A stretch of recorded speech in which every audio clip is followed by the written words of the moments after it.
Hello everybody, I'm Days Reviewer, and welcome back. Today we are talking about Star vs. the Force of Evil, and this makes it my third review of it, which ties it with Henry Danger for my most reviewed show. However, unlike Henry Danger, I have a legit reason to talk about this one a lot. It's my favorite show, so of course I'm gonna bring it up. With that said, I will be holding off on it after this review, because I don't want to get too excessive with any show.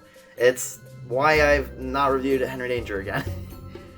With that said, today we are going to be looking at the most disappointing review I have ever had to do, and that is Cleaved. Now, before we get anywhere, I want to discuss something really quick, and that's my opinions of all 4 seasons of Star vs. The first season is, in my opinion, it's the weakest. It's not terrible, obviously, that's why I continue with the show, but at the same time, it's not very full, if you know what I mean. It's only 13 episodes, and that's not necessarily a big deal. The problem is, it was struggling to kind of find what it wanted to be for that first part, and it ended up being kind of a mishmash of a comedy and a story-based show. You couldn't really tell where it was going. But with that said, it did have really funny moments and several great episodes. I mean, heck, one of the most memorable episodes in the show is Muberty, or Blood Moon Ball. And that aired in Season 1. Season 2, on the other hand, is my second favorite season, and it is when Star vs. Really started to pick up. Season 2 is really solid, aside from a few episode patch that included Pizza Thing, which maybe I'll do a mini review or something of. And that one's problem was it's boring. It's a nothing episode. But Season 2 started adding in the really interesting plot points, and, like Toffee coming back and what would eventually set up for the battle for Muni. Season 3. Season 3 is the best season of Star vs. Force of Evil, in my opinion. At least in my opinion. I know a lot of people disagree with me on that. But, in my opinion, it has the 2 best arcs within the whole show. And that is the battle for Muni at the beginning of the season, and Meteora's arc at the end. That, of course, ended with Divide and Conquer, and you know how much I love Divide and Conquer, after all. I did a whole review on it separately. Season 4, though. Season 4 came out and started out decently, but it's the most flawed season, in my opinion. It's got several pacing issues, a couple unfortunate implications, and it all leads up into the finale, Cleaved, which I think is a very fitting finale for Season 4, because it really highlights all the problems I had with Season 4. But with that said, it's time to get in to Cleaved. Alright, pretty obviously, there are severe spoilers ahead. We are talking about the series finale, and one of my things I'm going to be talking about is the ending and the plot points along that. So, if you don't want to be spoiled, click off the video now. You know the drill, because I did this on my last video too. You know what a spoiler warning is. With that said, we need to start with the biggest issue in the entire Season 4. The pacing. Everything felt rushed. Like, there was very little conflict because they didn't have time for it felt like. And I don't know if this is a Disney thing, if it was Darren Nefsey just wanting to get it over, or whatever it was, but Season 4 went by really quickly. Plot point just snapped right in and snapped right out. And I don't know what caused it, but whatever caused it, it ended up being the biggest problem. And in the season finale, this culminates into plot points straight up showing up for no reason. The biggest originator of this, the biggest problem here, was when Marco got stabbed by the unicorn. He gets stabbed by this unicorn, and guess what happens? No, go on, guess. How does he heal it? How does it get fixed? What do they do to make sure Marco's okay? Nothing. Marco's just suddenly okay for no reason.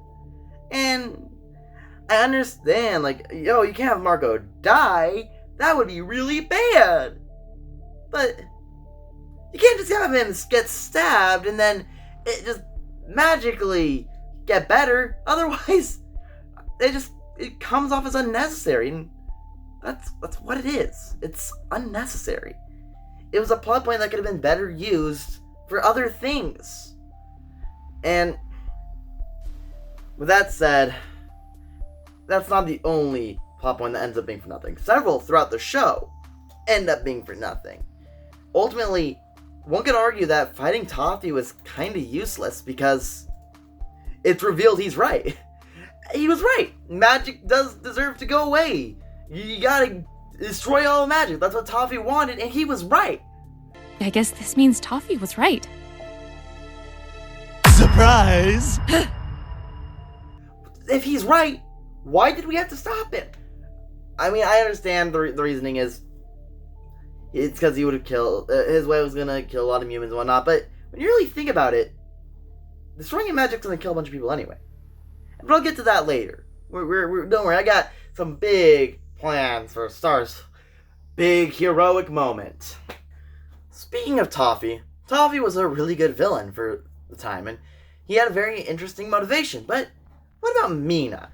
I mean, surely they'd make sure the series finale would have the greatest villain they could, and have a lot of intrigue and good motivation, and if not that, be a very entertaining villain at least.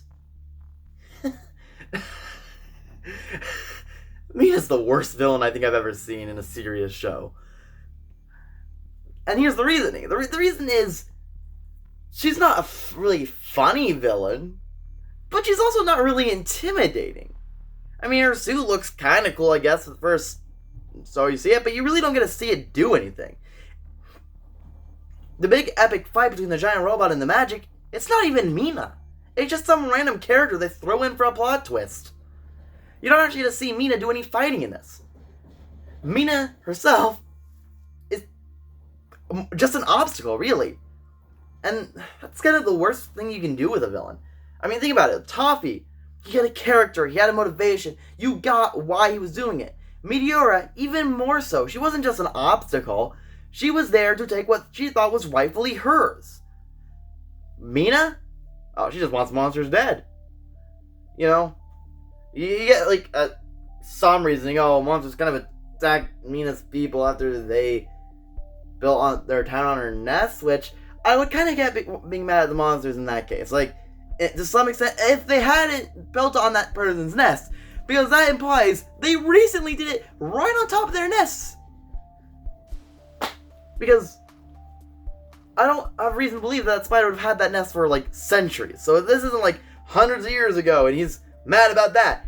This monster, it just built its nest, and they immediately plopped down their town on it. And in terms of Mina, though, she seems powerful, and she's been shown as being highly powerful throughout the series, but then she's taken out really easily. In fact, it takes less than a minute for her to get defeated. And it's by the Dark Magic Unicorn, which is, I guess, really powerful, except Marco defeats that unicorn with fairies. And I'm sorry, but the main villain of the show should not be struggling to beat something that Marco can handle without any magic. I mean, it's ridiculous, and I'm gonna be real honest, Mina's probably one of my least favorite villains of all time.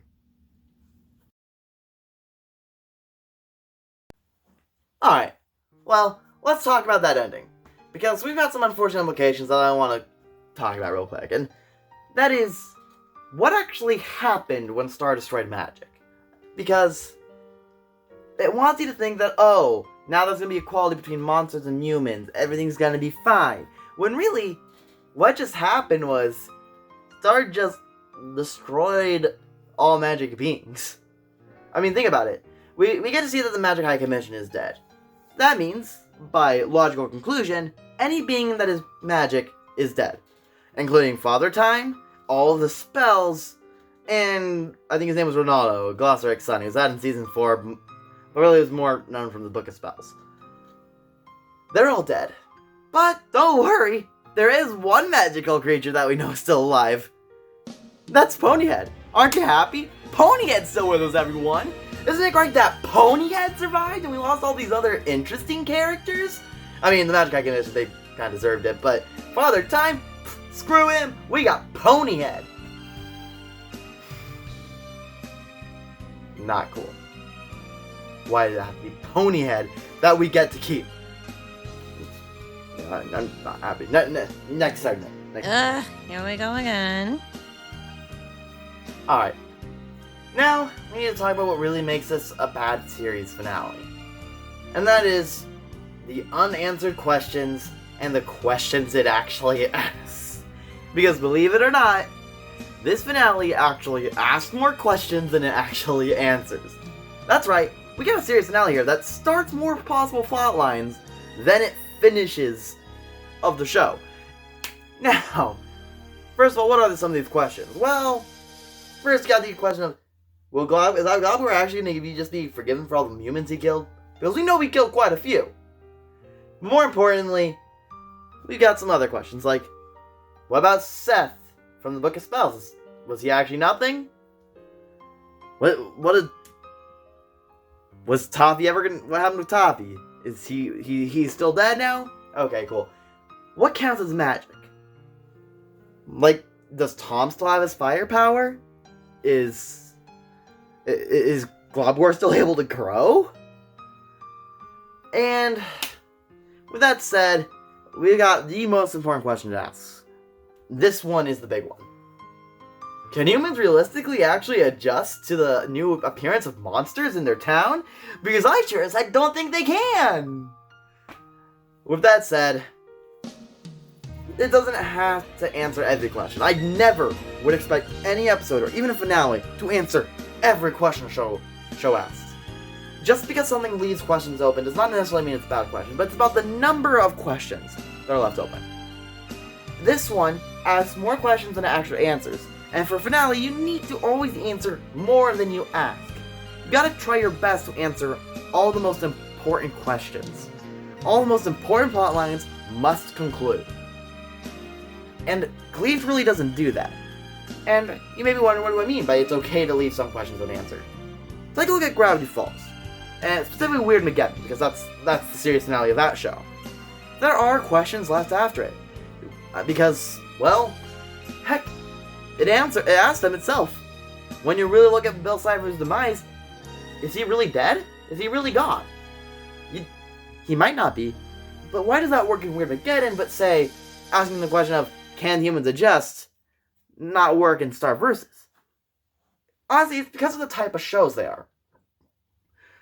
Gravity Falls is an animated mystery show, so ending with at least one question kind of adds to the mystery. It's something that you yourself can figure out. But with that, the main plotline of Bill taking over Gravity Falls was answered. In Star Versus, the main plotline of human-monster inequality, that's not really answered. They got a temporary solution. Congratulations, you took away magic. That's not going to make all the ideologies go away. And you know what? They bring that up too. In Mina's final words, she herself states, her ideas won't go away. Sweet thing is, I'll never really be gone, 'cause I've got good ideas. Which, she's right. You really solved nothing by destroying magic. You just took away the humans' power. They're gonna find a new way, especially when they get to Earth and find our weapons. The monsters, they rely on more trivial weaponry, like spears and whatnot. Some of them might still have the ability to grow, and if they decide to acknowledge that Septarians are a thing, they could possibly still survive. I mean, but other than them, they really don't stand much a chance. But with that said, it does try its best to answer some of the other questions, and for that, it does a decent job. Alright, so those are the key points of what are bad, but there is one thing I do want to say. There are actually several good moments in this episode, so if you want, still check it out. Check it out and come to your own conclusion, because I could see some people actually liking this one. It's not the worst thing, but if you're wondering, what are those good moments? Well, Star and Marco's scene at the end, where they're both locked in the realm of magic. I love that. It was so cute. It was such a good moment. And I don't care. Because with or without magic, we belong together. Oh, also, I don't normally like Jan. She's not normally a character I'm a huge fan of. But that scene where she drops her pulse to nothing, I love that. That was a really good moment. I like that one. Hey, up, you're not supposed to be moving. I know how to drop my pulse to 0, but only for 60 seconds. Run! Marco using the wand was a big moment, and it's something that I like seeing. We had gotten a glimpse of it in the past, and now we get to see him actually creating his own spells, and it's cool. They come up with some good-looking spells for him. And, of course, hearing the whispering spell. This is something that had been built up since season 1. Why had we not gotten it sooner? Well, because they were saving for the series finale, and you know what? I like it. It's a really good spell. At least if your intent is to genocide all magic beings. Break the bond, tear the fabric, clean the stone, stop the magic. Break the bond, tear the fabric, clean the stone, stop the magic. And finally, seeing the queens. We got to see them in the last episode, but we got to see them actually interact with them. We got to see Eclipsa and Celeria interact. And you go like, gosh darn, it was such a cute moment. But all these good moments, in my opinion, do not save the flaws. In my opinion, I still view this as a bad finale and a really disappointing one. But with that said, there's really nothing we can do about it now. And you know what, guys?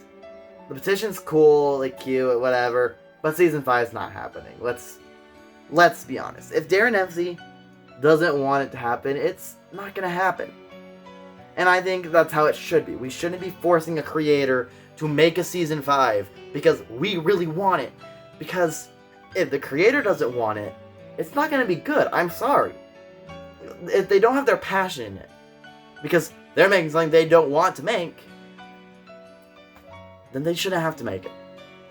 So, I implore you, stop begging for season 5. If she wants to make it, she'll go to Disney, and maybe then it'll happen. But this petition, I'm fine with petition, okay? Let me say that. But my big issue is when you go to her Twitter or go to her Instagram, and I see this quite a lot, is people demanding season 5 when she's talking about some of her other projects. Don't do that. Stop demanding season 5, guys. Let her do other things. I'm getting off on a tangent. We're gonna end it here. I'll see you guys in the next review. We're going over Kim Possible, and I'll see you there. Until then, have a great night.